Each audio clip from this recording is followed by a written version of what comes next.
It's Wednesday, but are we going to change our catchphrase? Probably not. Happy Sunday, everyone. Happy Sunday. Happy Sunday. Hello, everyone. Hello, everyone. Welcome, colleagues, and wherever you are in the world, welcome to the office and to another episode of Dungeon Manager. To everyone in the Twitch chat, hello. Feel free to sound off, whether you're new or returning. It's great to have you here, and if you're watching on YouTube, hope you enjoy, and if you're listening, hope you enjoy as well. Before we begin, we have, as ever, a couple of thanks in order. As ever, our assistant dungeon managers on Patreon, Rory O'Sullivan and Graham Muir, who've been with us since the beginning of the campaign. Thank you so much. Your support is massively appreciated. And if you would like to check out our Patreon, we have a couple of lovely things coming up on there, a couple of stat blocks, a couple of maps coming. But you can check out our Patreon. Link will be in the Twitch chat or in the description below. And we also, after a little bit of time where we think our codes weren't working, they are now back and working for Xavi. If you use the codes, Catherine. You always do. I know. It feels like not my thing now. Okay, it's fine. Dungeon 10 will get you 10% off the whole site, and Dungeon 20 will get you 20% off the Dungeons & Dragons clothing line. And we will put a link to that in the chat and in the description below. And as for our social media, if you would like to follow us on Twitch and subscribe, that would be massively appreciated. You can also find us on YouTube, where all of our old content is, including past episodes, one-shots. We have a 3-parter set in Icewind Dale. We're also on Twitter, Facebook, Instagram, all the usual places. And you can find us in podcast form on iTunes, Spotify, and Podbean. And that, I believe, is it. So join us as we step out of the office, away from work, and into another episode of Dungeon Manager.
Previously on Dungeon Manager, defeating Ikreth Marl, not to mention the skeleton dragon guarding his abode, and aware of the rather large crowd forming in the streets below, you decided to set to work immediately questioning him.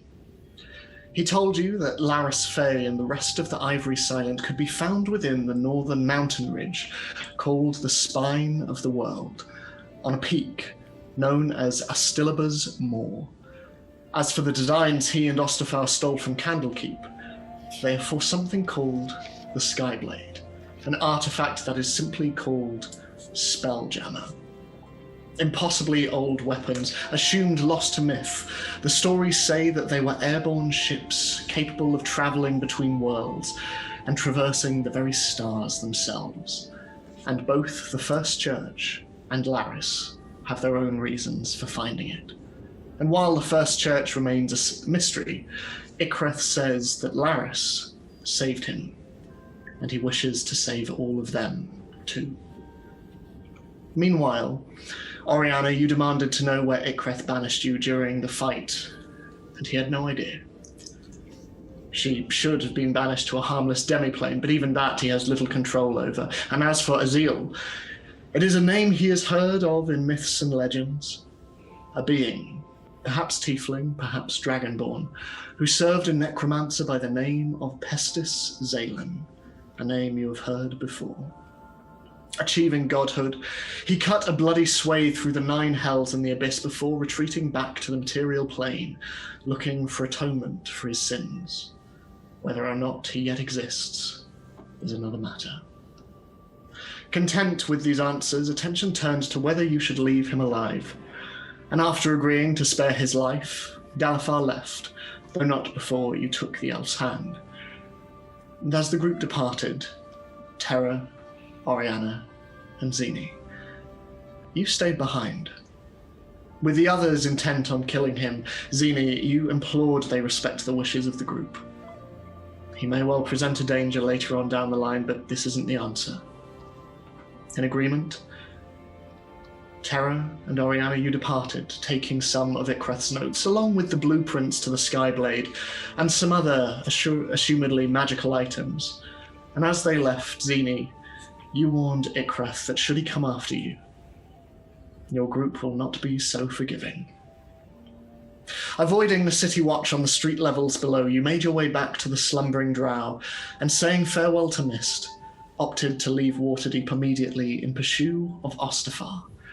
Ikreth might have been a threat, but he is still a citizen. There's no telling what criminal charges he might press, and so, riding out, you made camp far outside the city walls, before riding north to Neverwinter.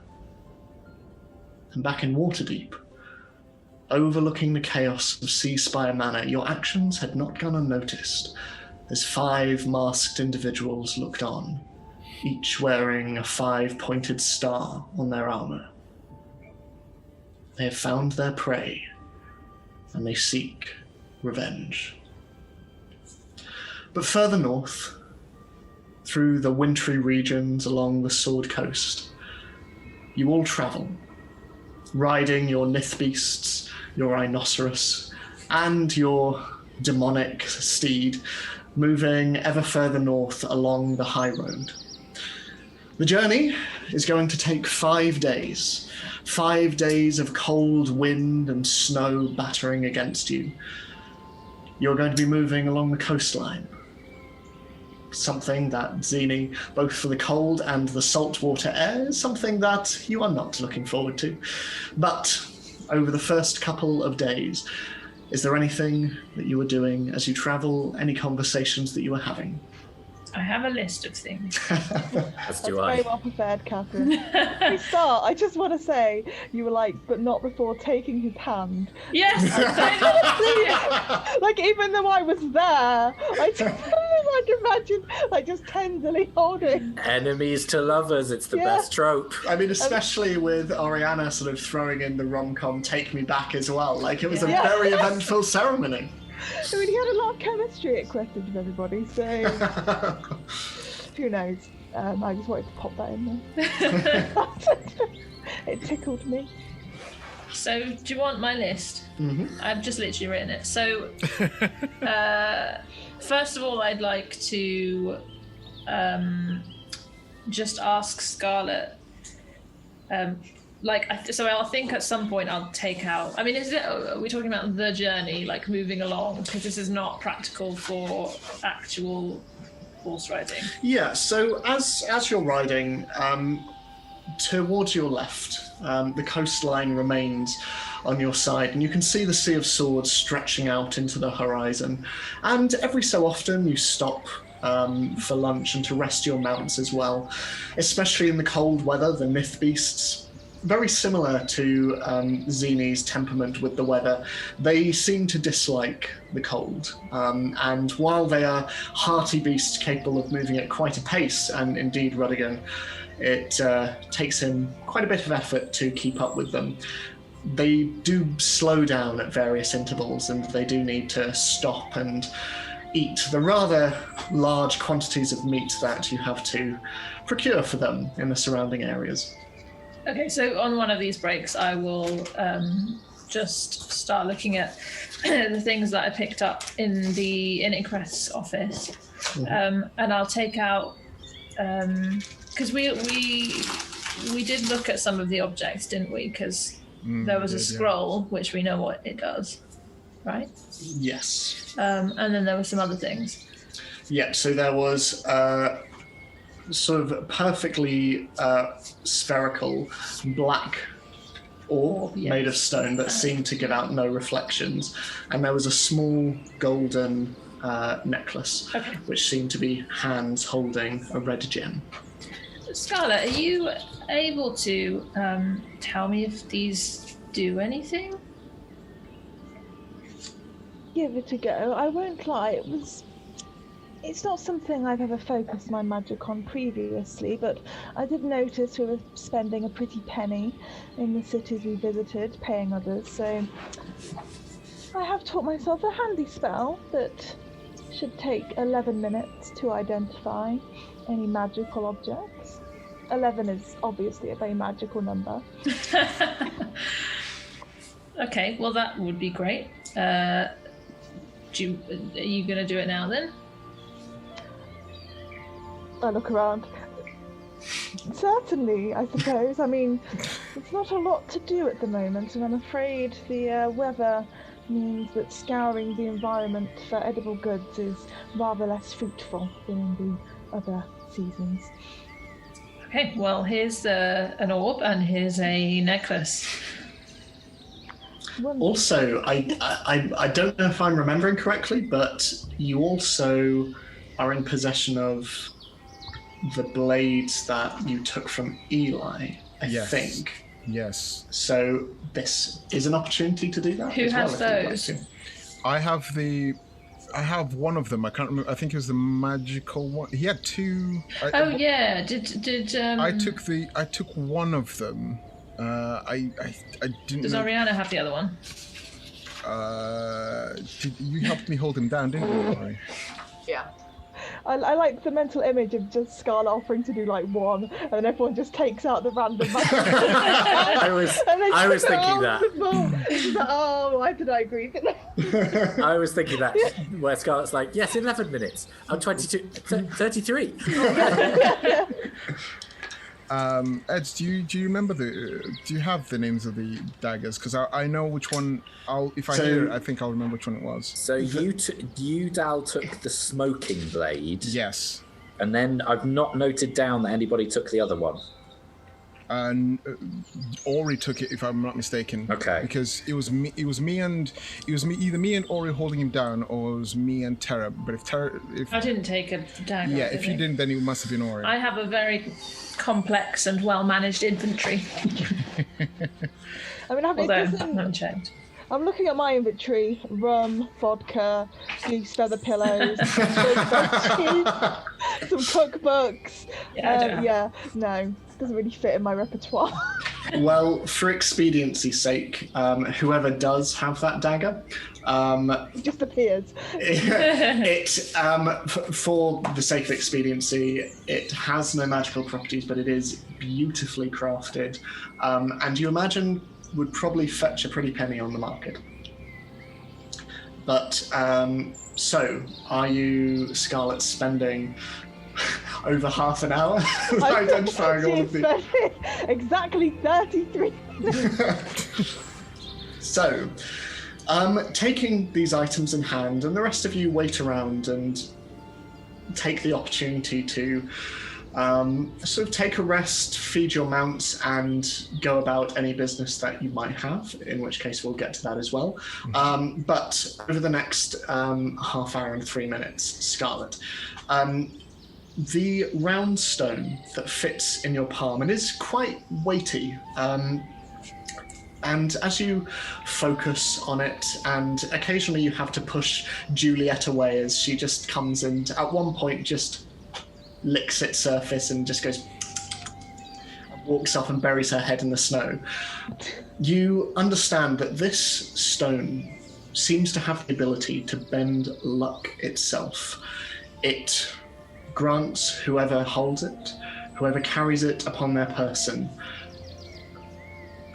sort of an aura of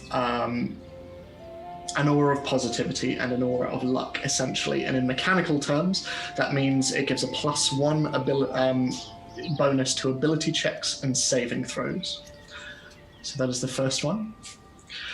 The necklace that you take, you focus in on it and you feel a warmth over you. A warmth that extends to your hand as you hold it, and your bones and your muscles, and it has this incredibly relaxing and healing effect. And as you hold it, it is as though any aches and pains you have simply melt away. This is a necklace with the ability to hold wounds at bay and to keep those who are near death's doorstep one step away. And in mechanical terms, if you drop to 0 hit points, it stabilizes you. You don't have to roll any death saves. And whenever you roll on your hit die, it doubles the amount of hit points that you receive. So those 2 items are called the Stone of Good Luck and the Periapt of Wound Closure. Sorry, when you roll on your hit die, do you mean when you roll when you level up, or do you mean if you're having a short rest? Anytime you roll hit die. I believe that's the case. What rules is red? I think that's the case. I'm happy to check that later on, but it just says whenever you roll hit die, it might just be to recover wounds, actually. I'll check that. I mean, if it's, Otherwise it's just double hit points, which it might be. Whenever you roll to regain hit points. Right, okay. I've literally just looked it up quickly now. Yeah. So, and then as you take Eli's smoking blade in hand, it is a dagger, but it is longer, somewhere between a dagger and a short sword.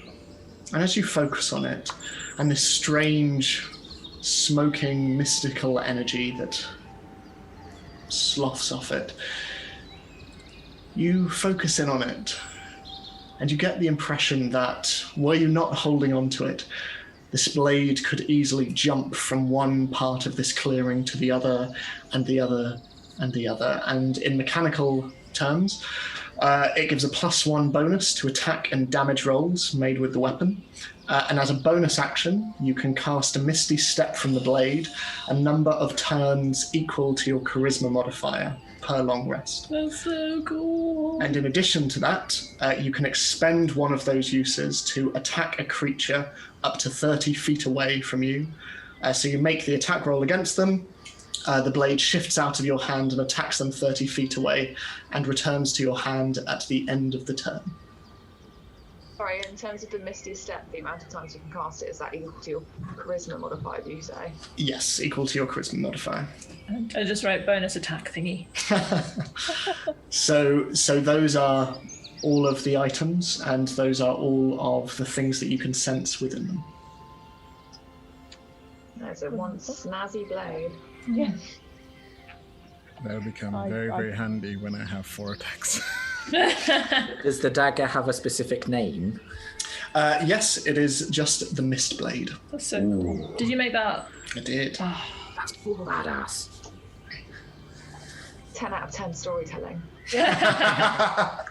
Would play again. Join our Patreon to get access to these. Yeah, actually, all of the magic items we use in this game, we have their cards up on Patreon as well. So, And if you give us thousands of pounds, we can get in real life. So yeah, as you put these items to one side, these are what they do, and these are their properties. Wonderful. I'm guessing at this point everyone's just kind of in the same general area. I think we're all sitting staring at you for 33 minutes. For 33 minutes. I mean, I'm doing other stuff. I'm doing other stuff too. I meant more, are you in earshot rather than yes. you I'd imagine we're standing behind me? I imagine we're in a kind of camp that's temporary, but not full camp, if that makes sense. Yeah. By a little stream or something. Yeah. Yeah, that sounds nice. I think Scarlet will put the objects to one side, and then she will do the universal signal of finishing something, which is when you go. Snow flies off your palms as you do this. Yes. I'm like, oh, an interesting arrangement of items. I do not know if any of you have a particular preference for each one, but I can explain what they do if you like, and I gesture vaguely. She's very good at that. It's just yeah, you've got everything.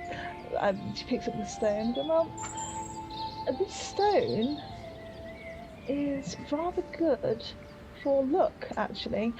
I must say I've always been fairly lucky myself, so its abilities don't intrigue me that much, but I'm sure someone else might be able to put it to some good use. Do any of them require attunement, Ed? So all of them require attunement, except maybe the Stone of Luck. Let me just check that. But I think all of them require attunement. Yes, so all of them require attunement. Now, you will have to... How long is attunement again? It's 3 to 1 hour. I always forget this. It's the short rest. So It's an hour, I think. Yeah. yeah. Of course, you will have to attune with them for an hour before you can use its wonderful effects, as with most magical items. Well, I'm pretty sure that counts me out because I think I have too many things attuned if I take any of those. So I'm, pretty magical. Just got so many magical items. I say whilst making the cape on my armor swish from side to side. That's so beautiful. I mean, that could be useful for me. Oh, it'd be so useful for you because then when you're jumping from buildings and stabbing people in the back and being invisible, it'd be great. It would be.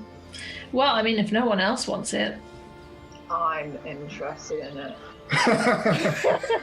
And now you fight to the death. I don't feel very strongly, so, you can have it. Well, that'd be good because now you can bring us back to life. It might help you with that, and yeah. Okay, I take it. Well, it's just Zini is slightly nervous at the way Oriana said that. It's like, I'm interested in that. So Oriana, you take the orb, and it's weighty in your hand, but I don't say thank you. Okay. I mean, Scarlet's not that, but it's not hers. It only took her 11 minutes. And then I pick up the blade, and I go, this dagger as well is quite interesting. Again, it has barely any cooking applications, so practically useless for myself. But I'm sure that... Definitely thought knives were useful in cooking. They are, but I mean... I look at the blade. I don't think I understand cooking as well as I thought I did. I mean, the blade is sharp, but I've got better ones for carving flesh. But the abilities it gives is... Fair point. It allows you to do a spell called Misty Step, which I believe Oriana may have done in the past. You see when she's moved from place to place in an instant. It's a fairly useful spell. That'd be really useful for your cooking because you could move around the kitchen really quickly. You could be at like the chopping station, and then at the pans, and then at the oven. It'd be great. Oh, I already have an invisible servant spell that can do that without as much. What? I'm quite interested, Scarlet. So if no one objects, I think that'd be quite useful on my part. For it. If you wish to have a far, my hand turning it. Thank you. And the last is a periactin? Periapt of health. Periapt. Words are hard. A periapt of wound clothing. That actually, I'm pretty sure I have something very similar to this already. I don't think it. I have a card, don't I, Ed? Yes, you do. Yeah. So it's rather similar to. I haven't even written down. Is that also a necklace? Yes, it is. Yes, I can't remember what you have, but yes, yeah. Yes, yeah. It's literally behind you, I think, in the bookcase. I'll seek it out and find yeah, it. don't worry about it. It's not a big deal. But if you wear this, attuned to it, and find yourself on death's door, it might mean that you do not require Oriana's wonderful services that she has recently left. Well, then, don't you think it makes sense that Oriana has it, just in case? I was going to suggest the same thing. Yes, especially since you can miss a step across the battlefield, so it'll be very useful. And I can do a little bit of healing to bring her back, but it's easier if they're not unconscious. Fine. Yeah, I mean, personally, I don't plan on ever dying, but you know. At all? I'm sure I'll get around to it at some point, but, it's fairly easy. You just make the choice not to. Oh! So, the items handed round. Is there anything anyone else is wanting to do, or? Oh, I still have a list, but after you. Well, whilst Scarlet was doing that, can I have taken Dalifar aside, please? Mm-hmm. Yeah. Dal, in your various blacksmith's tools, you wouldn't happen to have or be able to make a straight piece of iron and some iron dust? I don't have those immediately in my pack, but out of game, Ed, am I able to do that? Because I'm proficient with blacksmith's tools. Yeah. I don't know. Yeah. Okay. Yes, do you need those now? No, not now. Just they're very useful for some new spells that I might be able to use. So is this while Scarlet was identifying the? Okay. Yeah, sure. I could give it a shot. Okay, and I would like to try and make these things for Zini, please. Okay, so I'll ask you to make a. Well, how are you going to go about doing it? Yeah, with iron, I suppose I'd have like bits of metal. Mm-hmm. And as for the dust, I could sort of grind. Well, I don't know how much strength it would need to grind something down to a dust. So. Okay. I'll say just make a general. Seeing as this is more about brute force, I'd say just make a general strength check for me. Oh no.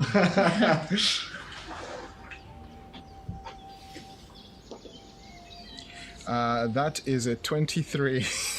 You have absolutely no problem with it at all. There you go. Excellent. Thank you very much. That'll be 5 gold. And then Dalfa just laughs and walks away. Well, no, I still need to talk to you. Oh, okay. Turns around. Because you're a sailor, right? I have been on boats before. But have you seen... This is going to be a really weird question. Have you seen a lot of sea creatures swimming? I think my adventures have not as often led me on the sea, but for the times out of game, I think Dalifar would have traveled mostly by land. Correct me if I'm wrong, Ed. But yeah, mostly by land, but Yeah. through your dealings with Sheol, Yes. you are familiar with the seas and the oceans, particularly around your homeland. Okay. Yeah. What is it you want to know? Well, see, I can swim. I'm not the best at it, but I can do it because living in the forest, you sometimes, fell in the water or needed to bypass a river and things. But I don't really understand the mechanics of how to do it in a different body. And Okay. now that I can transform into animals, it might be useful for me to maybe practice with your help as like sea creatures or river creatures or similar until I understand how to do it better. Sure. When we get to a body of water that we can swim in, we can try it then. Great. Thank you. In the distance, you hear the soft waves against the coastline. Yeah, we're not doing in the sea. We're not doing in the sea. Dalfa just laughs out loud and then just goes, "Sure, whatever you need, Thank you. I appreciate it. anytime." Okay. And Dalfa goes over to the mounts and then proceeds to continue the training that I previously mentioned in the last episode. And the fact that you're just training the mounts to sort of obey simple or instructions and gestures and things. Yeah, and obviously, sort of as the journey goes on, sort of each day you do see a marked improvement in these commands, you're able to get them to stay for long periods of time. You're able to get them to sort of move to various places where you point and direct them to go and return. And this does take a lot of meat to reinforce these patterns and these behaviors. There are multiple times where you think you're going to run out, and then Zini comes back and plonks some more game back in the middle of the group. But Covered in snow stains and blood and looking very harassed and cold.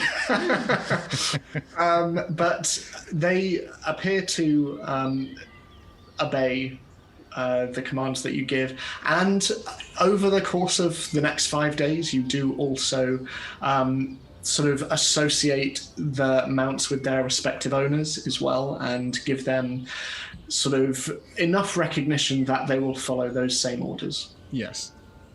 I was going to say, it's like I show each respective owner of the mounts the gestures that I've been able to teach them and things, so that they obey them and sort of slowly hand them off so that they can obey any one of them. Mm-hmm. By the end of the journey, when you eventually get to your destination, you will find that these 3 myth beasts are quite a formidable addition to your group. But is there anything else that anyone is wanting to do? Can I do some stuff on the first night? Mm-hmm. Yeah. So the first thing I want to do is look at the bits and pieces that I picked up, the notes and the blueprint. Okay. Which I've already read as myself. So I look at those. Mm-hmm. Now I have all of this knowledge. But it takes me a really long time. Yeah. Because there's a lot of stuff. So I'll do that while we're all sitting round, I guess. But I mean, I'm not just going to start reading it out unprompted. So, I mean, does it seem like everyone's interested in what's in them? I mean, by the end of the first day, as it does towards nighttime, the snows get heavier and thicker and the air gets cooler. And so once again, you find yourself relying more and more on Scarlet's tiny hut to keep you all warm and safe from the cold. The Nith Beasts remain outside, and you do as much as you can to provide shelter for them and for Rudigan as well. But as for the other animals, Juliet and other Rudigan, they take great pleasure in being in the warmth. And you've noticed that over the course of even this first day of travel, the 2 of them are sort of becoming more accustomed to one another's presence and are starting to broach one another in quite a playful manner, this red panda and this not quite so baby Displacer Beast anymore. She's getting a little bigger now. In fact, it's getting to the stage, Scarlet, you can no longer pick her up. She is a chunky girl. But you make your camp, and Scarlet, as ever, creates dinner for you all as you sit and read Terra. So what were you reading, Terra? So I didn't catch that. So there's blueprints and there's just general notes from his desk. Is it the blueprints mishanded to me? I don't know. Yes, You sent them to me. Yes, it would have been, yeah. Okay. So how do I have them? Well, you have the notes, I So I believe. don't have the Yeah, you have the blueprints. notes. I have blueprints. Okay, so I won't read you that bit. Okay, so Ikreth has some notes here about the first church. So apparently the first church want the Spelljammer for alterations to the High Spire, the building that Thomas Idlewent was going to work on. So I think they want to use the Spelljammer to change the building. Okay. But they need to find the location of the Spelljammer first. So it seems like maybe it exists already. These aren't just blueprints to build it. It already exists because they're bringing in some soldiers called the Gunpowder Brigade. And they're going to be in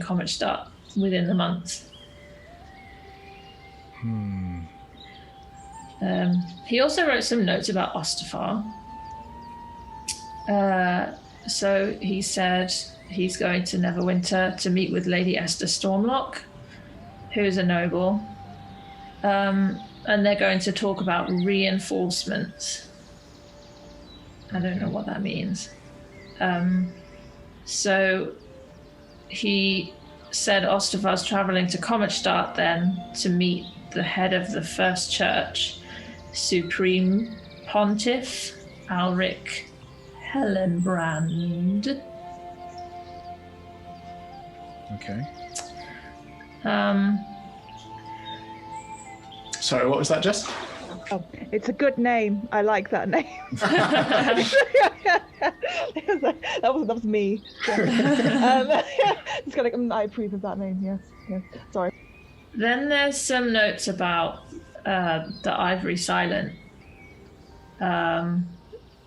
It says that they're looking for a very old person underneath Kometstadt called the Connoisseur, who supposedly knows secrets about the world before. The First Church don't know about this person, but the Ivory Silent want to use the connoisseur to lead them to the Skyblade / what's it called? Spelljammer. Okay.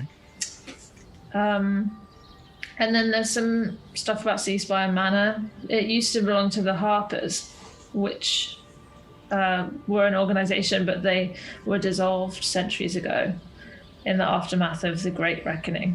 And then there's this picture, and it's a symbol of a harp sat within a crescent moon.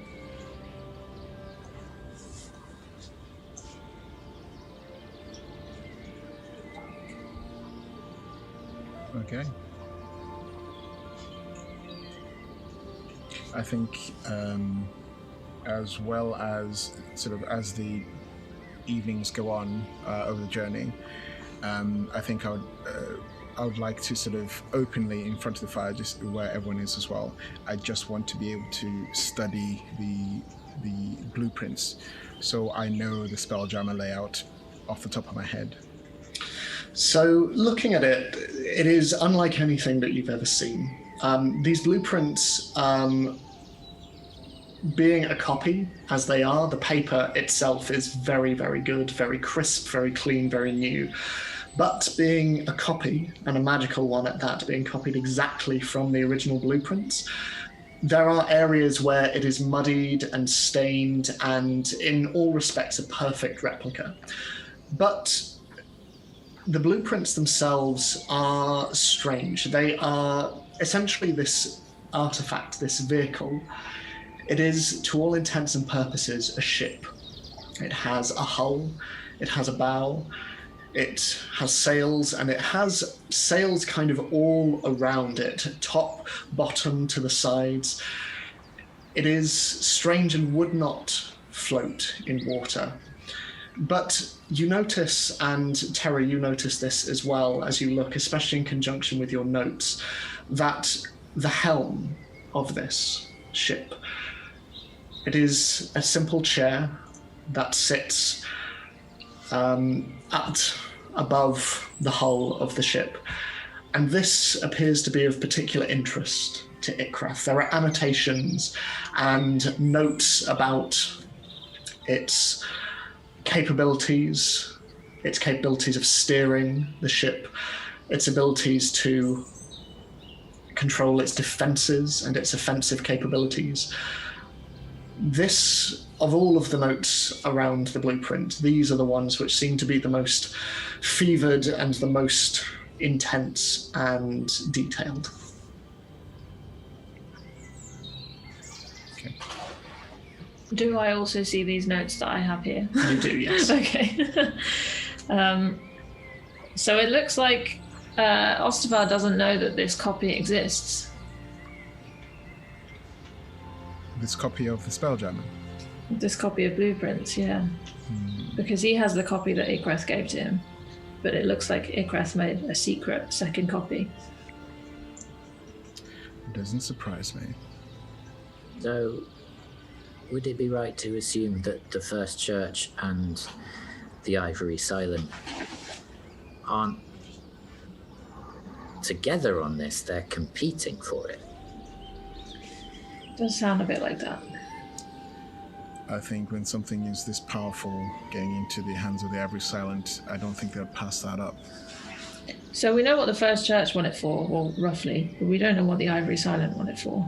Well, but they want it to change the High Spire, but how will it do that? Well, it looks like it's something to do with this area here where the helm is, because that's where all the notes are. So maybe something to do with the fact that you can just control it by just your mind. Sorry, just out of game, can you remind me what the High Spire is? So, I don't think you've heard it mentioned by name, but you do know that Ostafar had come to and was due to stay with Idlewend. And I think it was Terra who overheard Ostafar and Ikreth talking about a commission that Idlewend had just finished in Kometstadt regarding something. Basically, the First Church had commissioned him to work on a building in Kometstadt before he was outed as a homicidal devil worshipper. Okay. And that presumably was built. Yes. Okay. Yeah. Was it an alteration, or was it a from scratch building? Alterations they were speaking of. But the alterations haven't been done yet. So they mentioned that they would have to look into the alterations that had been made in the wake of Thomas's arrest, because they did not know that he was worshipping a bone cult. So they've made some alterations. Okay. So in character, so it's a magical ship, and they want to use it to change a building. Seems odd considering the ship is all about, flying. Also, sorry, go on. No, it's how the ship's supposed to change a building. They could make a flying building. Of course. Yeah. But I think with us going after Ostafar, will he be in Neverwinter or will he be in Kometstadt? Neverwinter, then Kometstadt, I think. Okay. Neverwinter to meet this noble woman, and then Kometstadt to meet the head of the First Church. Well, even if we don't catch up to him in Neverwinter, we know where he'll go next. But I think getting there as soon as we possibly can probably be the best thing. Do we know how long he's going to be in Neverwinter for? I could go back to my notes. I don't think so. I don't think there was a duration of how long he was going to stay, as far as I remember. But It says. Oh no, that's the gunpowder. The gunpowder brigade are due to arrive in Kometstadt within the month. So, and they're working with the First Church. So I would have thought that he would probably arrive around the same time as them. Also, the name Gunpowder Brigade, does that imply that they're potentially using devices that we saw in Water? Maybe. It says gift soldiers. I don't know what that is. Do I know what that is? Anyone who's interested, make a nature check.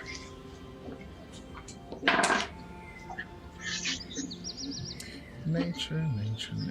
Got a 6, so Got an 17. 18. 18. Okay. So, all of you who rolled 18 and above, Oh, not me. sorry. One away.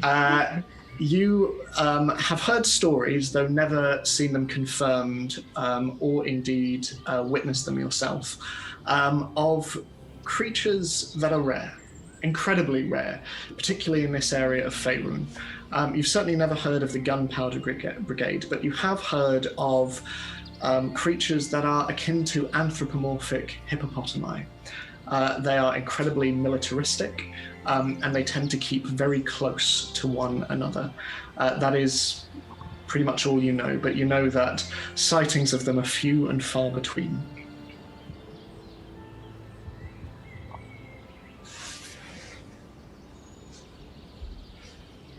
Sorry, just writing my notes down. Yeah, okay. Enjoys a pen and paper. Okay, so I think unless Zena, you want to, I'll just relay the sort of what we'd heard through these stories of these anthropomorphic hippopotami. Suggests they're looking for disciplined soldiers with knowledge of explosives. Doesn't strike me as a terribly encouraging thing. But they're looking for something. That's not particularly...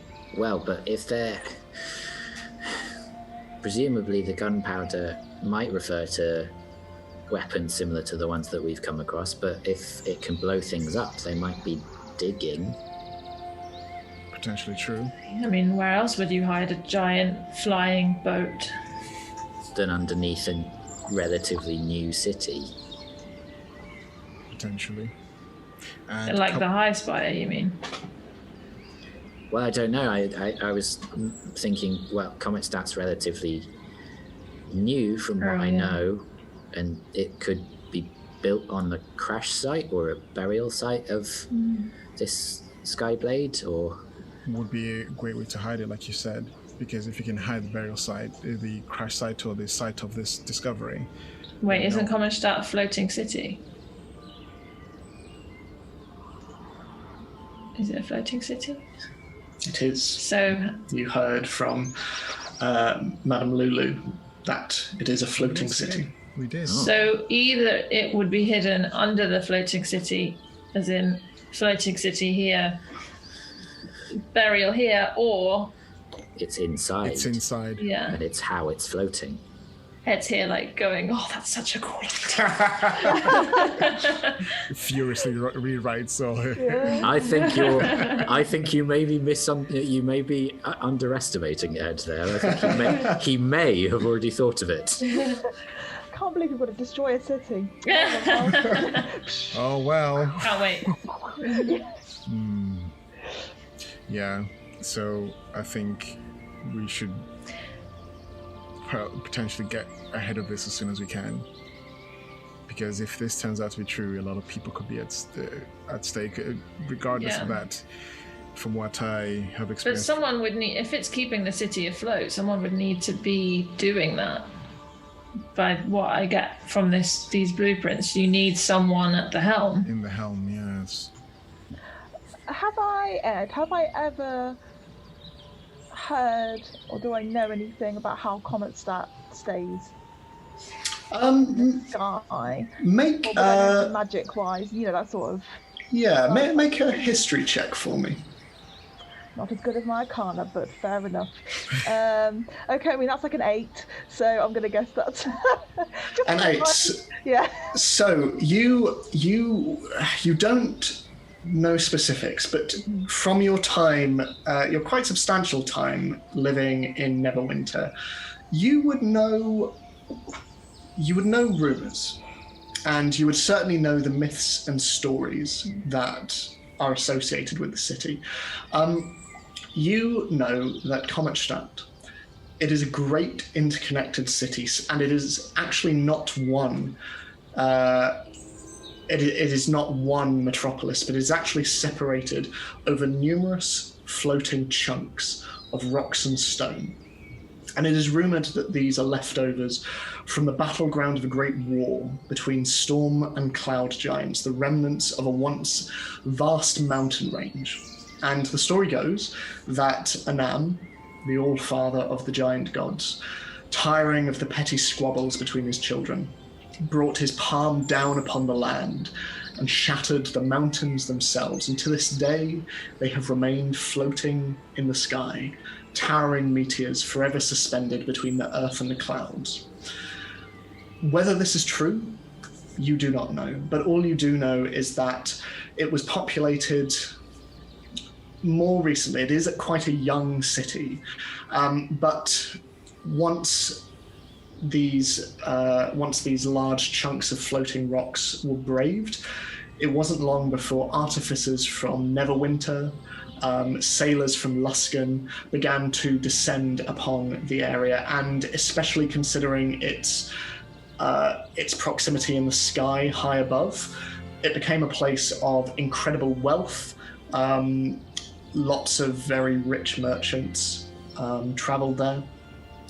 It was a place of great invention, as most of the artificers from Neverwinter were displaced to Kometstadt. And to this day, you have never heard stories of how it floats other than the myths and stories of old. I will relay that, as you so beautifully, Ed, and I don't think I will do it justice. I'm thinking, well, it's not impossible knowing that the Spelljammer could be in Kometstadt, but it would require looking in far more than just one place. And who knows, maybe it was just some squabbling giants or something. If it is this Spelljammer, then it would have to be very old, wouldn't it?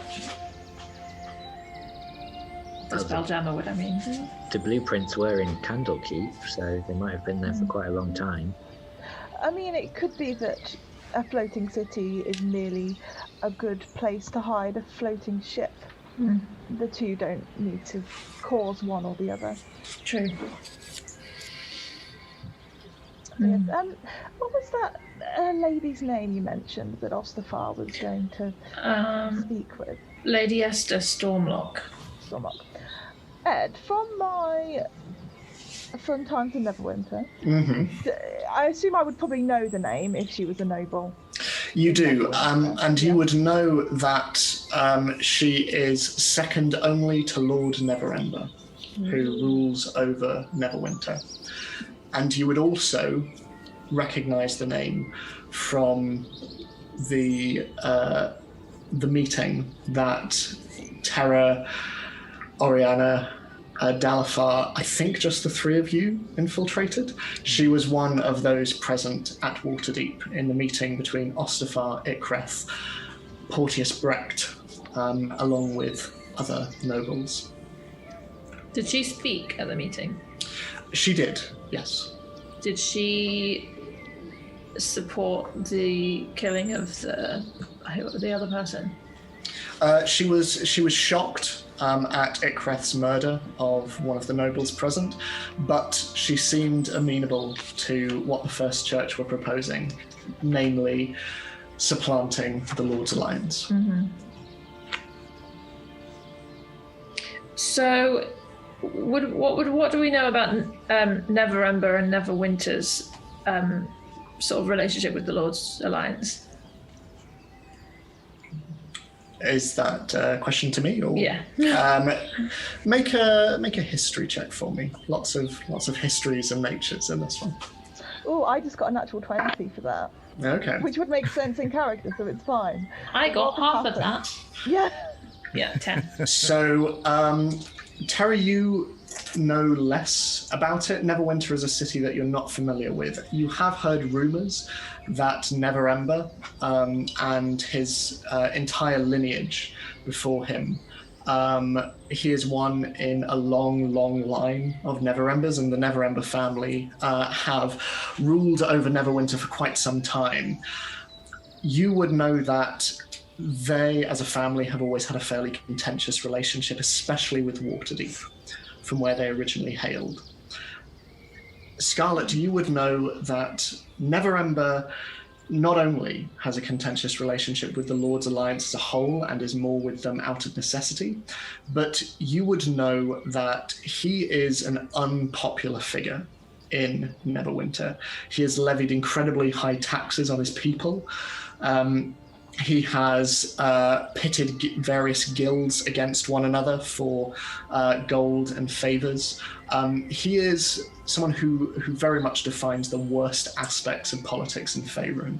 He's a capitalist. But with your role, you do know, Scarlet, that Esther Stormlock has, despite being subservient to him, has behind closed doors been an outspoken critic of especially his treatment of the poorer populace, which might explain her leanings towards potentially allying herself with an organization like the First Church. That's good to know. Yes, while I was in, I've never had much of an eye or desire to involve myself in politics. It's fairly boring and has very little to do with cooking when you get right down to it. But it's fairly easy to tell that most people are not fans of Lord Neverwinter. And I was present at a few dinner parties, mostly catering, of course, and I believe that the word was that Lady Esther was not quite as friendly with him as it might seem. I don't believe he was particularly good on taxes or being friendly to the poor populace, which Neverwinter has, like most cities. So, yes, I can see, I suppose, why she's decided to ally herself with the First Church. But he's not a fan of the Lord's Alliance, so why aren't they teaming up? Surely the First Church is trying to get rid of the Lord's Alliance. Wouldn't he benefit from that? I mean, this is why I don't get into politics. It's all backstabbing and, all a bit gruesome and, frankly, a rather lot of effort for very little reward. I suppose what Lord Neverwinter has going on at the moment is working for him. Him and his family still remain rich and in charge, so if that's all he wants, then perhaps it's better not to rock the boat, but I wouldn't want to say either way. Do we know what Lady Esther looks like? If she was at the meeting, did we see her? You did, yeah. She is a fairly tall individual. She was quite well armoured when she attended the meeting that you snuck into. She's very tall, has quite... she has greying, curly hair and sort of storm cloud grey, quite dark skin and very piercing brown eyes as well. She's quite an austere woman and certainly commanded a lot of respect around the table when she attended. Okay, so we would recognise her? You would, yes. Okay, cool. Just a general question. Obviously, we've come into conflict with the First Church over a couple of things, but the Lord's Alliance doesn't sound like it's treating people very well. And I don't like the First Church's methods, often because it kills people or threatens us, but they sound as bad as each other, don't they? Mm-hmm. So in fighting against the First Church, are we not just supporting a different but older and therefore worse establishment? Maybe. Or is our plan here to just bring down both of them? Bring them both down is a very tall order. Yeah, but we could do it. We're the best. We have to think in small, achievable goals. And right now, that goal is Ostafar. He happens to be involved in this other stuff. You seem very interested in Ostafar, Terra. Perhaps beyond the First Church?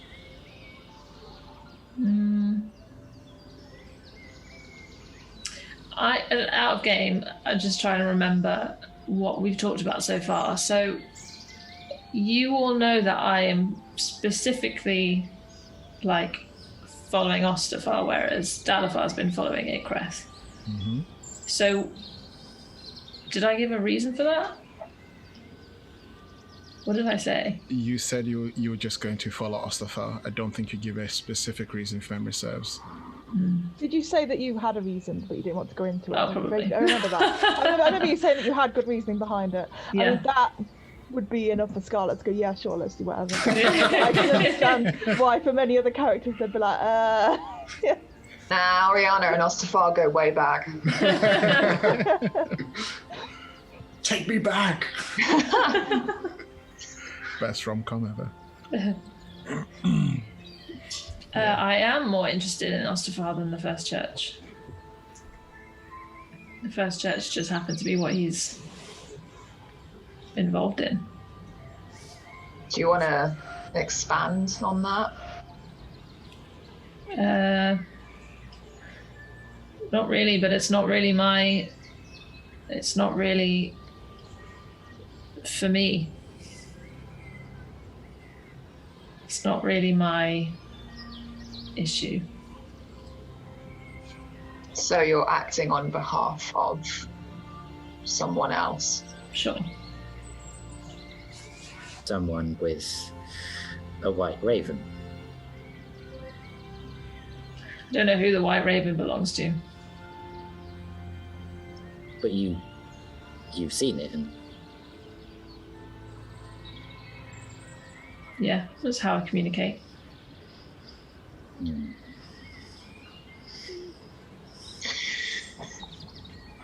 you guys think I'm tight-lipped? no, we know you're tight-lipped. It's just that Terra's also being tight-lipped right now. But you're tight-lipped about your own problems. And these aren't my own problems. So why are you doing it then? Because they're not for me to share. But why are you doing it for them? That's not for me to share either. I know we can't force you to tell us, Tara, and I respect your privacy. But in this circle, we have been quite honest with each other for the most part. And I don't think any one of us will take it lightly and will listen intently to what you have to say, no matter what it is. But I'm sure you would. The issue isn't whether you would support me in it or agree with it. The issue is the concept of you knowing about it is dangerous. for us or for someone else? Both. Well, dare I say we can look after ourselves, but if there's someone else that could potentially be in danger, then I respect that. Oriana rolls her eyes.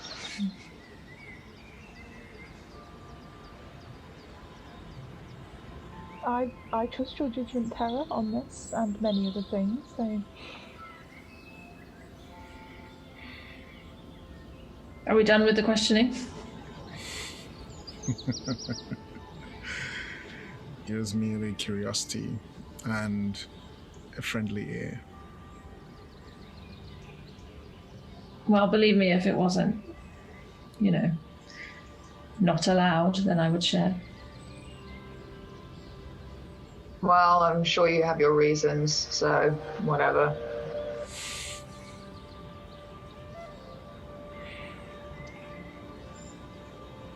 Okay. So, night continues to fall. Unless there's anything anyone wants to do as the night wears on, either on watch, which we won't play through for expedience, but if anyone wants to do anything during the night. I need to write a letter. Okay. Anyone else? I just want to at some point attune to the items that I have, but it doesn't really matter where that happens. Yeah, you can do that sort of just before you go to sleep. Absolutely fine. So you are now attuned to them. You can use them. Same with I will send you your respective item information as soon as. I just need to gather some more components, if that's okay. Yeah, I'll say from your role last session, you're able to go around. You sort of, where you are now, you're still traveling along the high road and you have made camp a little way away, so you have a bit of tree cover. But you notice that the trees are now becoming more evergreen, and you are seeing more firs and trees covered with needles as you slowly approach what seem to be passing along the base of what you would know, Zini, to be the Sword Mountains.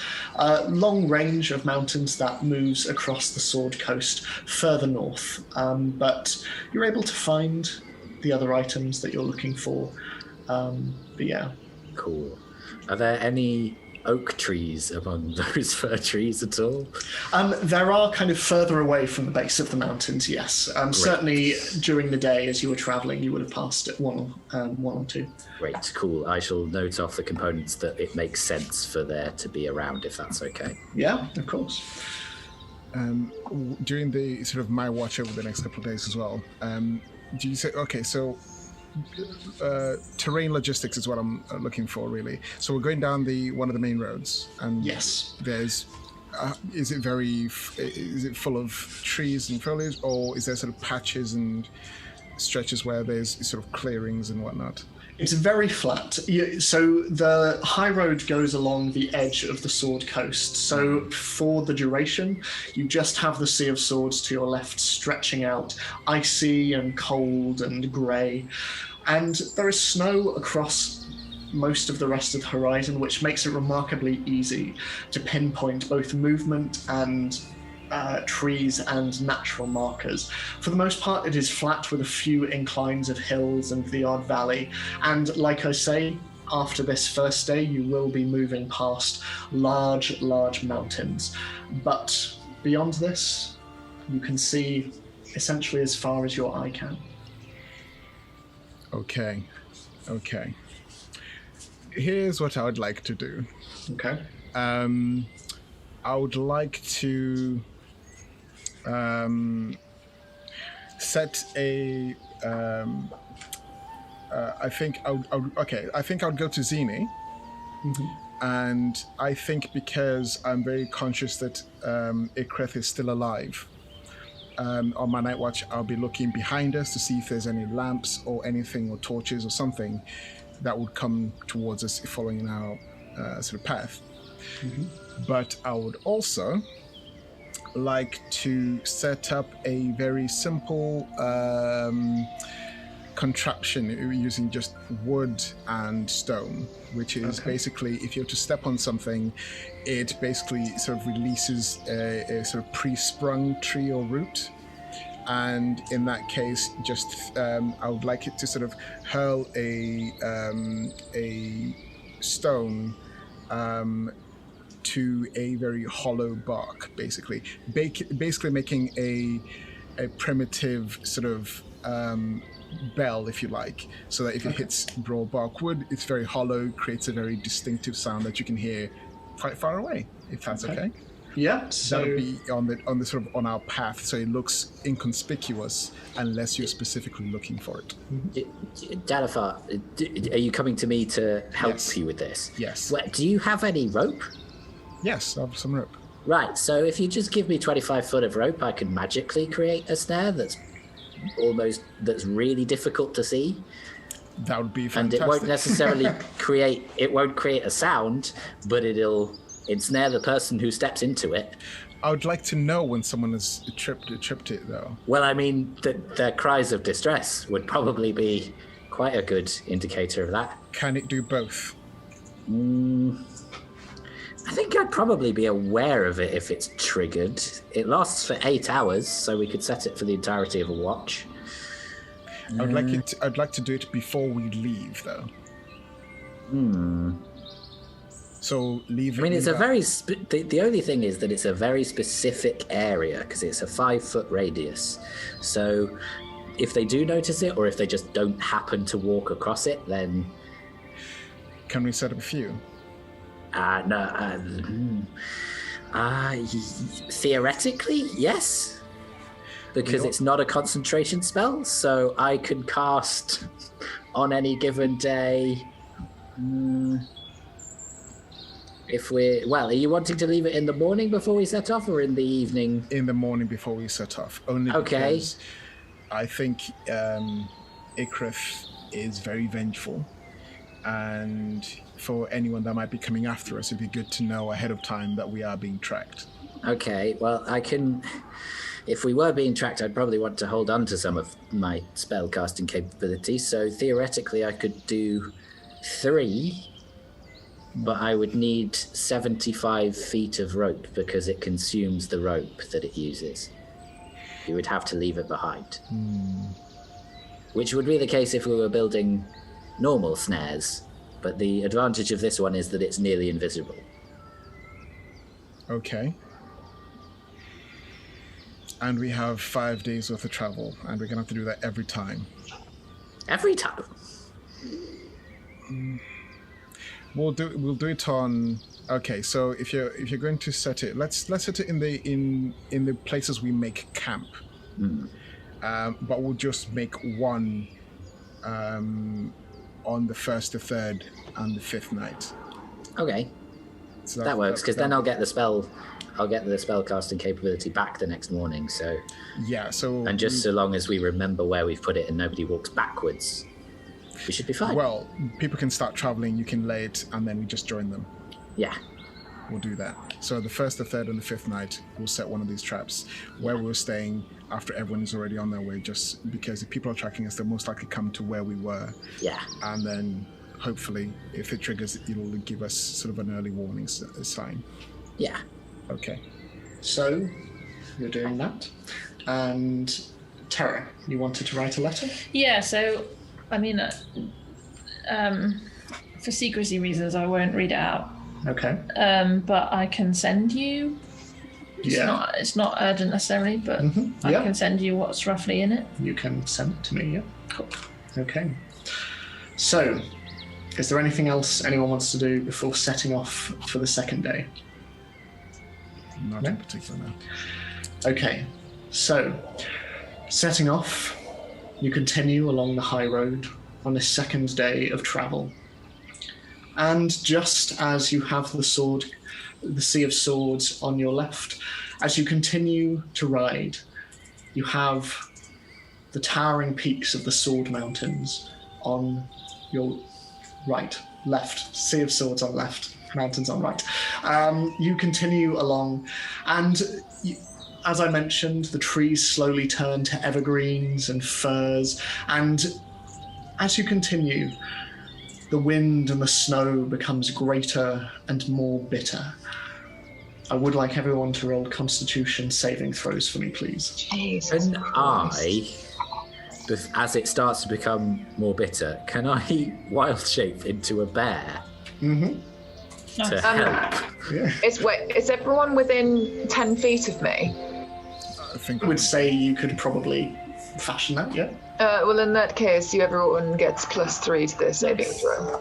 You also, Diani, get your thing from the orb. I do. So, was it con saving? Con saving throw, yep. Wow, that is great, because my constitution is +0, but I rolled a 19, and I've got dirty 20 with my little stone. Nice. 27. My little stone. My little stone. I got 24. Okay. So Oh, no, wait, I got 23. Sorry. You're just so constitutionized. Michael. Yeah, I got a 12, but it's now 15 with Oriana's help. So Okay. What did Michael get? Okay. Even with becoming a bear. So, I hate constitution rolls. you continue riding along the edge of the Sword Coast, and it is getting bitter and bitter and more cold. And as you continue going, Zini, even in your lupine form, you still find your movement. Oh, the Ursine, sorry, yes. Getting my Arctic animals mixed up. Even in your Ursine form, you find your joints are stiffening and you are finding walking becoming more difficult. And at one point, Rudigan comes and literally just tries to prop you up as you walk in your bare form. But it is bitter, and even being outside, for all of you, as hearty as you feel, it is becoming a slog. It is becoming difficult. And as you follow the high road, which for the most part remains intact and sturdy, you find as you reach the end of the second day that the surrounding landscape is starting to change. The steady earth and grass all around, covered in snow as it is, begins to give way to mist and marshland. With bogs and swampland as far as the eye can see, you see moss-covered trees twisting out of the ground, and dreary birds of prey can be seen circling the skies above. And far out to your left, you can see that the coast is slowly beginning to all but melt into the sea until land and water are all but indecipherable from one another. And you continue going, pushing on through the cold and the snow. And Zini, you take a point of exhaustion as you do so. Yeah, I can only stay a bear for an hour at a time as well, so it's just bad. So eventually, you just end up having to cling to Rudigan, who ably carries you for the rest of the journey. But as the sun begins to set, you see emerging through the mists, you're met with a small but fairly disparate settlement. Wooden buildings stand on stilts in the marsh, many of them at fairly jaunty angles and all but sinking into the land around them, with wooden steps leading up to many of their doors. Fog hangs heavy in the air along with the whipping snow all around. And looking around, you see that all of these buildings, if not most, look to be businesses of some kind, with signs for goods and services displayed in their gloomy windows. And by the side of the main road that runs through the village, you see a simple one-story building with an inn sign hanging on the outside that simply says, "The Withered Pumpkin." And between many of these higher buildings, you see wooden platforms stretching between huts, while twisting trees covered with vines rise out of the earth, their roots worming their way through the wet earth. And in this snowy environment, you see that this very small village is very sparsely populated. The few figures you see are darting across these wooden platforms between buildings and shutting the doors quite quickly behind them as the cold slowly gets more intense and deeper. And as you look out to the west, you see that the marshy land continuing as far as you can see, seemingly disappearing into the mist, that in the distance, just beyond, there is a faint pinprick in the distance. You can just about make out a flickering orange light on the horizon. And as you look to one side of the high road as you continue moving across, you see that there is a sign, and on it, simply the words, "Welcome to Slump Town." Great name. Slumpton. And Zini is looking very, very bad. We should stop. Is this place full of like little stop motion people? Yeah, but the ones from that one Radiohead music video. Oh yes, No, is it Burn the Witch? Oh, Yeah, I love that music video so much. Yeah. They're called Slumptonians. Is it twinned with Trumpton? Yeah, it's like a smaller model village in the middle of this one. No, they're like full life size. Stop motion. That would be disturbing. That would So scary. Yeah. Yes. I'm sorry, that's canon now, and I can't get out of my head. Yeah, that'd be Every great for, NPC we meet. Yeah, I mean that'd be great for like a horror game or a horror episode. Just like a weird Yeah. stop motion. Everyone doing the same actions over and over again. Creepy. Like me with my accents. So you stop outside and you, the snow is settling on the marsh, but there is a strange heat that seems to come off the ground, and the snow is melting all around the village, but it settles quite heavily on top of the various buildings and on the various trees that sit around. And behind you, you can see that the Sword Mountains are all but covered in a sheet of white. Are we in the town now, or are we just sort of on the outskirts? You're just on the outskirts. Okay. But we've seen this withered pumpkin. Yes, yeah, it is. It is exactly on the edge of the road. I should say we should probably try and brave the inn. My tiny hut is, of course, an excellent place to stay, but nothing does quite beat an actual bed, and I think Zini could probably do with the rest. No, And, I'm fine. I'm fine. There's pretty lights everywhere. Of course you are, darling. Yeah, no offense. You don't look great. I think we should stop. I agree. Let's go find a room. You look great. It's fine. Thank you for the compliment. I always look great. Now. Well, obviously, but I was also talking to Tara. Woohoo! Yeah, we should find a room. Don't you speak to me that way, Dalavar. I'll fight you. If I could just see where you are. I nominate Dalafar to take Zini to her room instead of any of us. Okay, I'll go on in. Oh, one of us should sort out the mounts because Zini just needs to go straight to bed. I'll sort the mounts if you want to go inside and guess the room. I see. You want to grab Zini duty? That was Jessica, that wasn't Scott. Is there like stables or some sort of... Make a perception check, anyone who's looking. Yeah.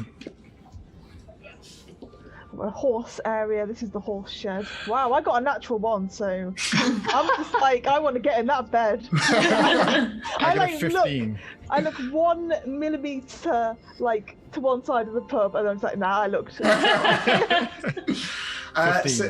Dalafar, you can see that through the snow and towards the edge of the road, a little further down from the Withered Pumpkin, there is a raised area. There is sort of a ramp leading up to it so that it stands off the marshland itself. But there seems to be what looks to be a small area for housing animals. It's quite large, but like the rest of this town, it is sort of leaning at a fairly jaunty angle, and there doesn't seem to be anything in it either. Does it look strong enough to support a rhinoceros and 3 myth beasts? It looks fairly sturdy, but there's only one way to find out. Okay. I indicate to the myth beast to head that way. And they slowly start making their way towards this strange raised platform. The rest of you going into the Withered Pumpkin? Yes. Okay. So you head on up the steps towards the raised building. And as you all make your way up, and it should be noted, Dalafar, you notice this as well. But Terra, as you're all making your way in, there is another building in town which catches your eye. At first, there is nothing conspicuous about it. It's fairly innocuous in comparison to the other ones. It's small, 2 stories in height, but there is one thing which catches both your and Dalafar attention. The sign that hangs outside is in the shape of a horseshoe, and it says, "The Tack Room." The windows are dark. No light seems to come from within, but it stands a stone's throw away from the Withered Pumpkin. So you go into the Withered Pumpkin, and you are met by a small but fairly cozy interior. It's all wooden, as simple as the outside. There are oil lanterns that hang around the room, as do stuffed animal heads mounted on the walls. And the room is populated by fairly simple tables and benches, none of which are occupied. It is entirely empty, and a stone fireplace sits empty off to the other side of the room. And to your left, you see 6 doors, all in a row, and to your right, a simple bar, behind which stands the only other soul in the tavern. A fairly tall half-elf with pale skin and curly black hair, and his face is fairly full, and he has a slight paunch underneath his apron, but he's sorting glasses underneath the bar and looks up and, "Why, hello! Welcome to the Withered Pumpkin. Coming out to the cold. I'll get the fire going. Please, come in. First time in Slump Town?" Yeah. No one else here? No. You folks are the first to pass through here in days, so it's nice to finally have a reason to be open. Please sit down. I'll get some logs on the fire. There we go. So, are you looking to stay for a night or rooms? Okay, yes. Please come on over. So rooms are 1 silver per night. How long are you looking to stay for? Oh, just the one. Just the one, right? Where are you headed? You headed north or south, or? I definitely don't know which way north and south are. I just point in the direction which we are going. North, right? You have full reign of the rooms. We have 6 available, but no one in them. So, are you looking to share, or? Well, is it 1 silver per room or 1 silver per person? 1 silver per room. 1 silver per room. How many beds in each one? Just a matter of course. We have 2 in each room. We tend to have a lot of merchant groups traveling up and down the coast. Not so much recently, but you have full reign of all. So you can push some beds together, create some double beds, whatever suits you. I think we'll have 3. 3? Absolutely 3. So that will be 3 silver, please. I look around like, oh, I guess I'm paying then. And then I'm outside. 3 silver. Okay. Are you looking for any warm food or anything? Your dragonborn friend looks a bit the worse for I you. think that would be good. Okay, I'll go and sort that. I can just do some simple stew and some mashed potatoes and some greens. We have some greens as well. Are the others have they followed me in? I imagine so. Can I just look over at Scarlet and make a kind of, is that right kind of face? Oh, you're muted. Funny. Muted. I said something amazingly witty. So good, that moment will never come back. I think Scarlet will go, we'll have 1 of everything, please. 1 of... Right, okay. Well, that'll for that amount of food, that'll put you back 12. We'll say a silver each. Usually 6 copper for a meal, but for that amount, a silver if that works for everyone. I hand over all of it. Oh, okay. Lovely. I'll have that out in a moment. You will have to bear with me. It is just me here, so I will be out shortly. Man, I've been in that position in my real life. So he heads out back, and Zini, you welcome this heat that is slowly rising from the fireplace in the corner of the room as it slowly begins to fill this very small 1-story tavern. Can I, because I am in our version of Dragonborn, cold-blooded, can I just use my second wild shape to just turn into a Labrador and curl up by the fire? Yeah, absolutely. You watch as this black Labrador with sort of slightly bronzy ears just sits down next to the fire and makes herself at home next to the flames. Galifar, for expediency's sake, it turns out that the ramp and the stable are sturdier than they look. There is a little bit of a worried look from the proprietor as he looks at the Nith beasts and just goes, will they be quite, They'll be fine. They're well trained. For you. I will take your word for it. It is, it will be a silver for the rhinoceros. I might have to ask you to. It might be a gold each for these lizard things, if that's all right. Sure. Thank you. Plenty of meat. Oh, good, lovely. And he heads out into the stable, and you can hear him sloughing various things into buckets. And as you walk away, you just see him come out with a bucket on the end of a very, very long, what looks to be barge pole. And there is a quick, and he just, oh God, okay, yes, oh, all right. And then just immediately, right, yes, I'll go and get some more, and heads back inside. Okay. I sort of brush them down, and did you say Redigan is there with them? Ruddigan is with them, yes. Yeah, I sort of stroke Ruddigan, just say, she'll be fine. I'll make sure of it. And then I head back inside. Okay.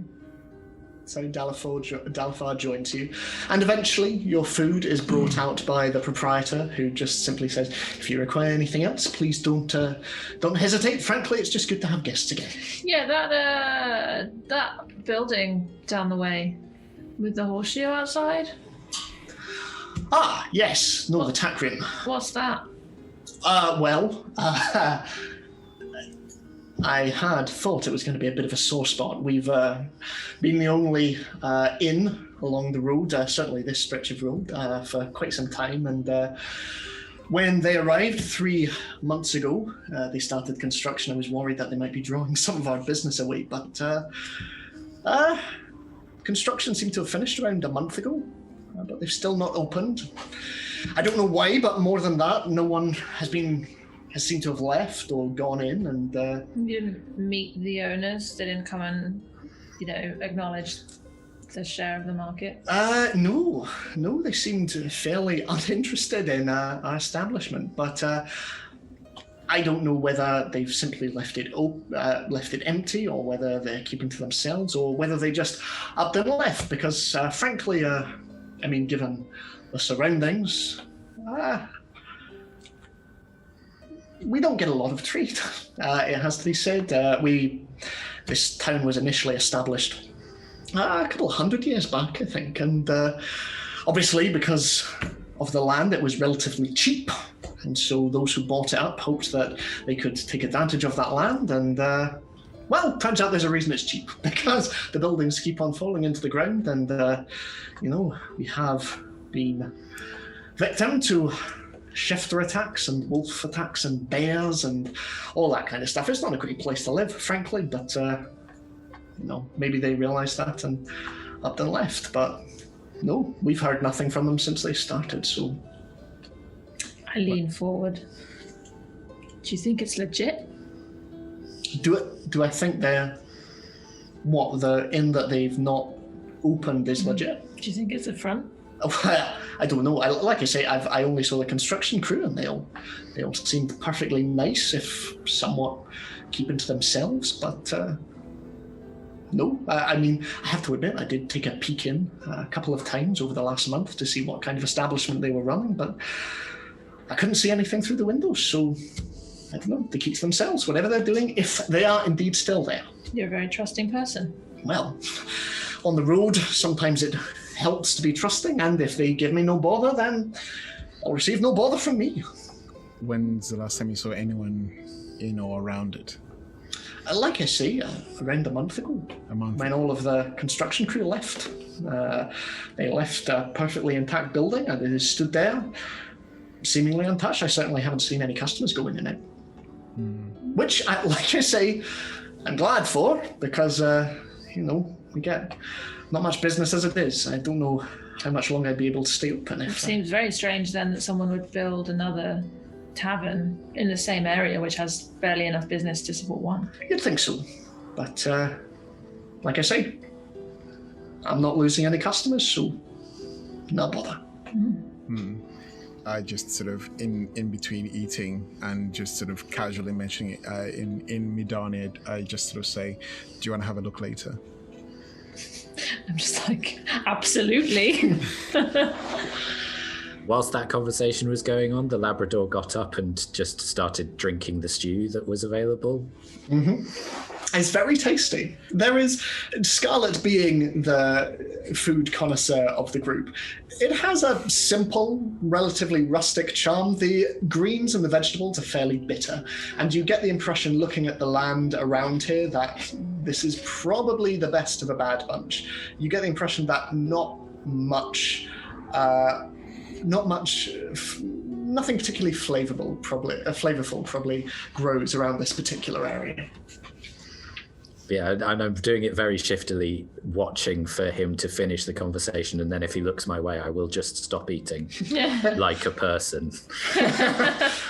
He sort of, as he's walking away, just It's always nice when you let the pets ring the table. And he just reaches across and just scruffs behind your ear. And despite yourself, your leg does a little bit on the floor. And he just nods and I'll leave you to it and heads back to the bar. Dalfa just chuckles to himself upon seeing that. Juliet is looking at you with wide, terrified eyes at Zini. Wait, who's bigger? Zini's bigger, Okay. But I mean, in terms of chunk, Juliet probably has Zini outweighed, if nothing else. And, more legs. Yes, and tentacles. Yeah. Like all cats. Yeah.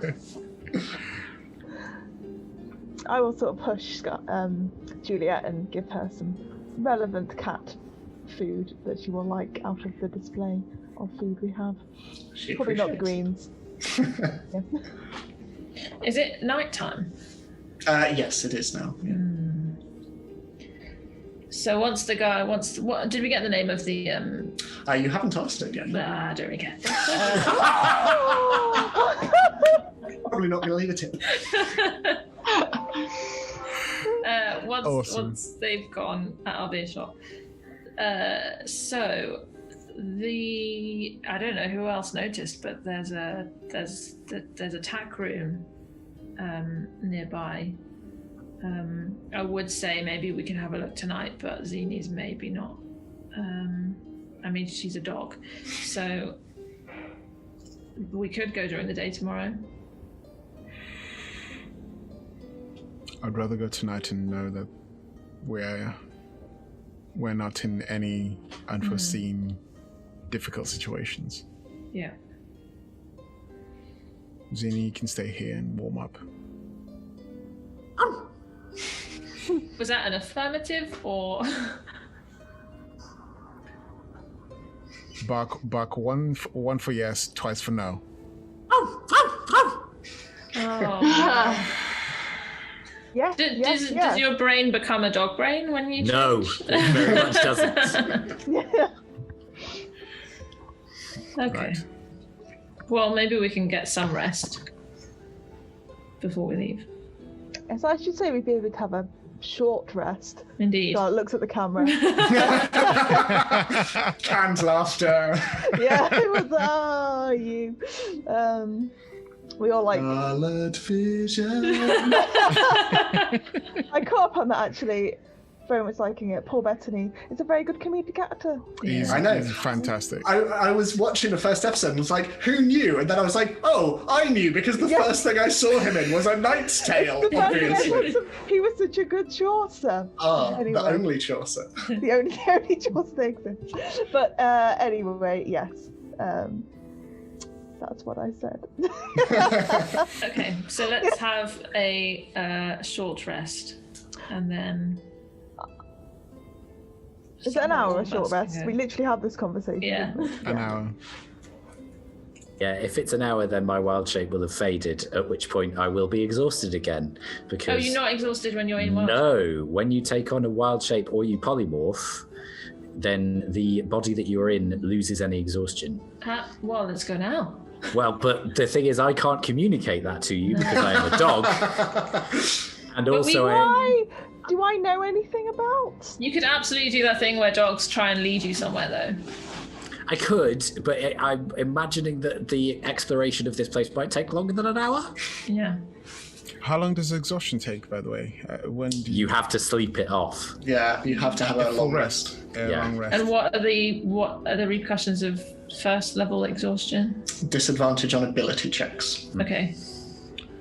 Um, Are you sure? Because I feel like I was reading about that the other day. Yeah, so it's disadvantage on ability checks. Hmm. I think next level is speed halved, and then third level is like attack rolls and saving throws. Okay. I think we can leave Zini here, get some rest. I'm happy to go tonight. I feel like Zini would want to come, though. I mean, she still can come. She'd just be tired. But it is tonight or not at all, I Yeah. reckon. Okay. Well, We're only going to have a quick look. yeah, true. Okay. Okay, so what are you doing? Having a short rest? Okay, so you take your respective rooms. You rest for an hour. Zini, mercifully so. And after the hour passes, what are you doing? Zini, what do you want to do? I'd like to come, but I don't want to go outside ever again. Mm-hmm. So, and I don't want to ruin anything, or in case anybody is inside, alert them to us. That stone that Oriana has, that was a tune, wasn't it? Darn. That would have been really good for this particular situation. Okay, well, it's completely up to you. Well, maybe if I stay here and you leave me one of the sending stones, and then if you get into trouble and need me and Ruddican to bust in and save you, then you can let me know that way. Suits me. Here you go. I'll pass it over. Thank you. I can't wild shape again today, but I mean, I've got a rhino, so we should be okay. Okay. Good luck. No I can leave Juliet in your care as well. Yes, please. I'm sure she'll appreciate staying in here rather than going outside in the cold. Okay. Would you like me to teach her some more tricks? Certainly. She is always the best behaved girl anyway. But, you know, a little bit of variety doesn't hurt. Okay. So, leaving Zini behind with this menagerie of animals, you head out. Mila's there. How did you get in here? Ariana, no! You head out into the snow and the cold towards the building. It sits. No light comes from within. The windows are black and dark, and the sign just creaks in the wind and the snow.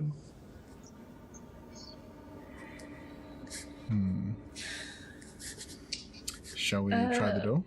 Well, shall we, before you do that, shall we just have a little look around? And then I'll have a little look around. Okay, make an investigation check. Are you looking for anything in particular? I want to look in the windows. Obviously, the guy said he couldn't see anything, but I want to see if I can see anything. Okay. And also, can I look for recent signs of visitation? Yeah, make an investigation check. I will Ed, go Yes. on the other way. retroactively, can I beg a favour of you? Yeah, of course. Could I have cast, using my Hawk Fox feather, enhance ability on Terra? Yeah, of course, yeah. And so I'll give you Cat's Grace, which means that you have advantage on dexterity checks. Ooh.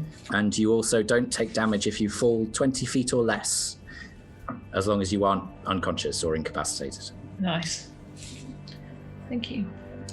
And it lasts for an hour, as long as Okay. I'm concentrating on it, but that should be fine. I'm just going to jump off all the roofs.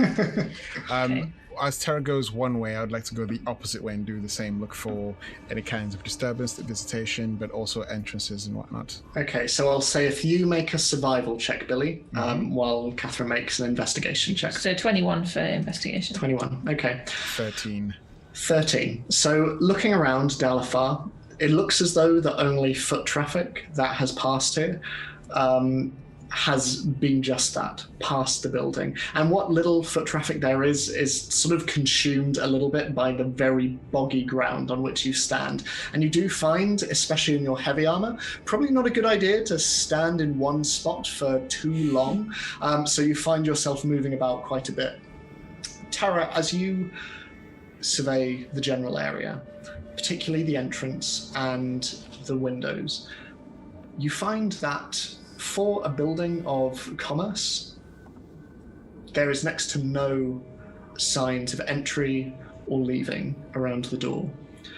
And as you look through the windows, you see that you cannot see anything inside. It is as though it is all boarded up, but as you look closer, you see that this is not quite the case.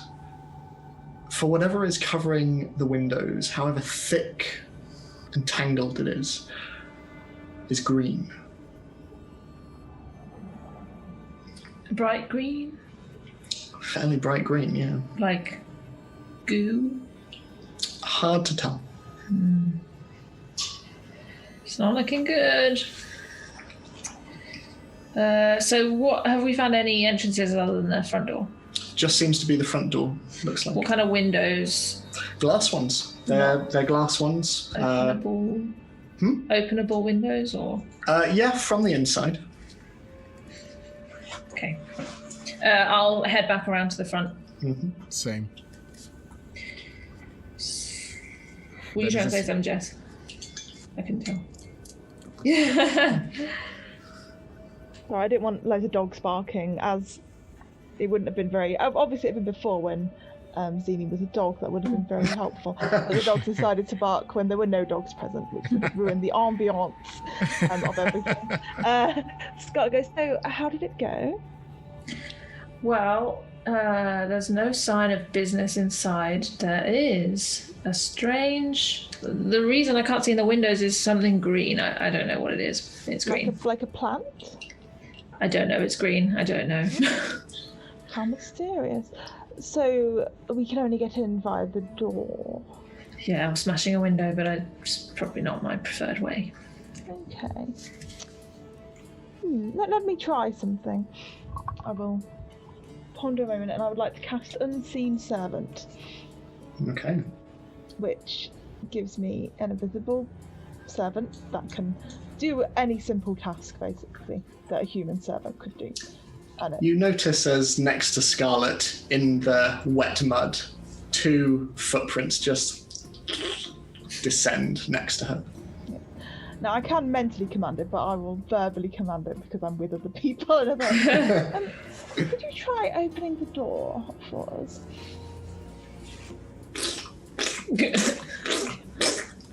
I take a step back just in case it's like baby trapped. What is your strength, Jess? What's your strength modifier? Oh, my strength modifier. My strength modifier is 0. Because I'm assuming, does it have the same stats as you? It has AC 10, 1 hit point. Oh, it does not have a strong strength. It only has a strength of 2. Okay. Which I assume could open a regular door, but if it was a reinforced door, or like some sort of crazy door, maybe not. You see the handle, and then the door just doesn't seem to want to move. Does it seem locked, or does it seem barred? It seems barred. Ugh. You never give me a chance to use my thieves' tool, whatever it is. Sorry. Skeleton key. I mean, the good news is the door doesn't seem to be alarmed at this stage, although there could be an alarm further in. Well, what we could do is break in and then I'll just mend it up again. Billy, you're muted now. Oh no, it's catching! It's catching! Damn Oh, it! I said, okay then. Dalafar, upon hearing that, just starts to march towards the door. So we should still be quiet though, just to clarify. Yes. I'm going to ask my unseen servant to just stay in my general vicinity, and I'll let it know if there's anything else. Well, it lasts for like an hour, so. Can I have a look at the door and see if I can see in the gap what it is that is stopping it from opening? Yeah, make a perception check. Oh no. Oh no. I have +10, so 13. As you sort of prise it open a little bit, you hear a faint squelch on the other side. As you look through, you see more green. As you look, you swear that it looks almost like seaweed. That's all you can make out. can I put my sword through the gap and like lift it up as if to like cut whatever it is? Yeah, sure. Make a strength check.